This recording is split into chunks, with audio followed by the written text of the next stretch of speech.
Hello, good evening সবাইকে। আমার নাম স্নেহাশিস চক্রবর্তী। আমি ঢাকা থেকে বলছি।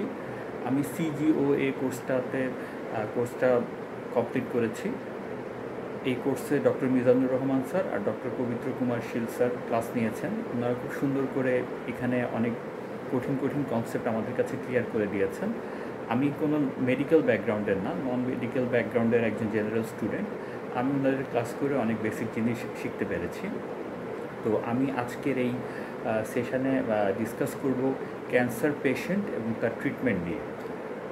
আসলে ক্যান্সার হচ্ছে সম্ভবত পৃথিবীর সবচেয়ে কঠিন রোগ, যেই রোগ হলে মানুষের ম্যাক্সিমাম ক্ষেত্রেই মানুষের বাঁচার সম্ভাবনাটা অনেক কমে যায়, সেটা পুরুষ হোক মহিলা হোক।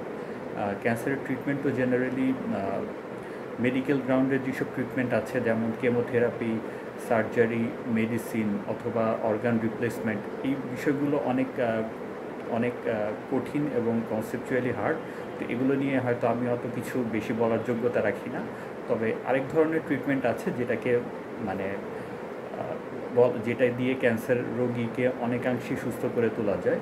সেটা হচ্ছে ক্যান্সার রোগীকে ভালো মতো সেবা শুশ্রূষা করলে, তাকে যদি হেলদি ফুড প্রোভাইড করা হয় এবং উনি যদি রেগুলার মেডিটেশন, ইয়োগা এসব করেন, এবং মোস্ট ইম্পর্টেন্টলি উনি যদি এমন কোনো সোশ্যাল অ্যাওয়ারনেস প্রোগ্রামে অ্যাটেন্ড করেন যেখানে উনি অনেক ধরনের ক্যান্সার সার্ভাইভাল পেশেন্টের সাথে মিশতে পারেন এবং তাদের কাছ থেকে শিখতে পারেন যে কীভাবে তারা ক্যান্সার থেকে সার্ভাইভ করেছেন, ক্যান্সারের মতো কঠিন রোগকে তারা কীভাবে ওভারকাম করেছেন, এগুলো যদি তারা জানতে পারেন, শিখতে পারেন, সেখান থেকে তারা অনেকাংশেই সুস্থ হয়ে যেতে পারে। এই ধরনের সুস্থতা মেডিসিনের চেয়ে ওনাকে আরও বেশি মানসিকভাবে সুস্থ করে তুলবে এবং তার ফলে এই মানসিক সুস্থতা তাকে শারীরিকভাবেও আরও সুস্থ এবং সবল করে তুলবে এবং হতে পারে সেটার কারণে সে ক্যান্সার রোগ থেকে পুরোপুরি রিমেডি পেতে পারে।